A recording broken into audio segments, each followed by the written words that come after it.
нахуст вазири Қирғизистон Ҷоомарт Оторбоев дар парлумон дар бораи нияти истеъфояш аз вазифаро эълон кард.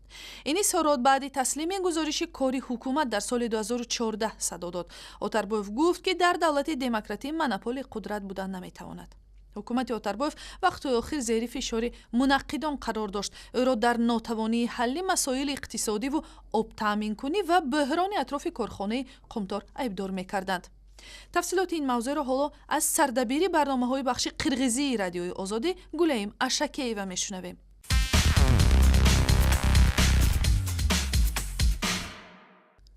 гулаим салом, бигӯед сабаби аслии ин ки нахуст вазир мехоҳад аз мақомаш биравад чи аст?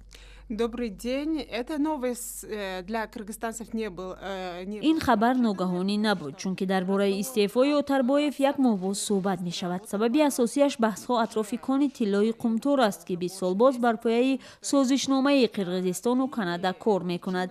баъди инқилоби соли 2010 масъалаи бозбинии ҳиссаҳои ҳукумати Қирғизистон ва ҷониби Канада бар сари ин кор матраҳ мешавад. 3 соли ахир баҳс давом дорад. нахуст вазири пешина ҳам бо ҳамин сабаб аз мақомаш рафта буд. баъди эълони истеъфои Оторбоев, раиси парлумон гуфт ки нахуст вазир натавонист чун раҳбари кабинаи вазирон дар муҳлати муайян шуда масъалаи қумторро ҳал кунад. Кабинета министров не смог решить этот вопрос в заданное время.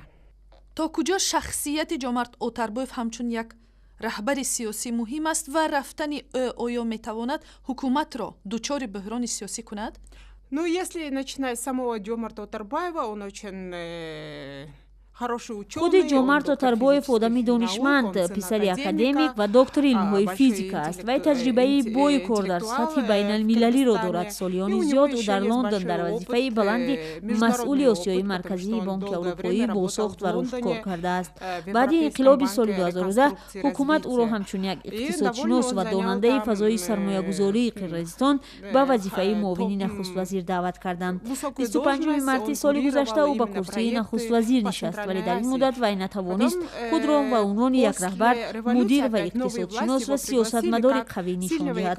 шояд инҷо танҳо гуноҳи ӯ набошад. Қирғизистон як кишвари парлумонӣ аст ва дар маҷлис 3 фраксияи ҳизбӣ дар муқобили 2 фраксияи мухолифин ҳамеша дар ҳолати баҳсу мубориза мебошанд. мегӯянд ба Оторбоев фурсат надоданд ки корашро ба итмом расонад. аз ин рӯ аз мақом рафтани Оторбоев ҳеҷ боиси буҳрони сиёсӣ намешавад. дар муддати солҳои истиқлоли Қирғизистон дар ин кишвар 21 нахуст вазир дигар шудааст. дар 4 соли баъди инқилоби охир 4 нахуст вазир сари кор омада буд. дар Қирғизистон фарҳанги сиёсӣ фарқ мекунад. Он не смог себя показать как сильного менеджера, экономиста или сильного руководителя. дар сурати аз мақом рафтани Оторбоев чӣ таҳаввулотро мешавад интизор шуд? шумо дар тирамоҳи имсол интихоботи парлумонӣ доред?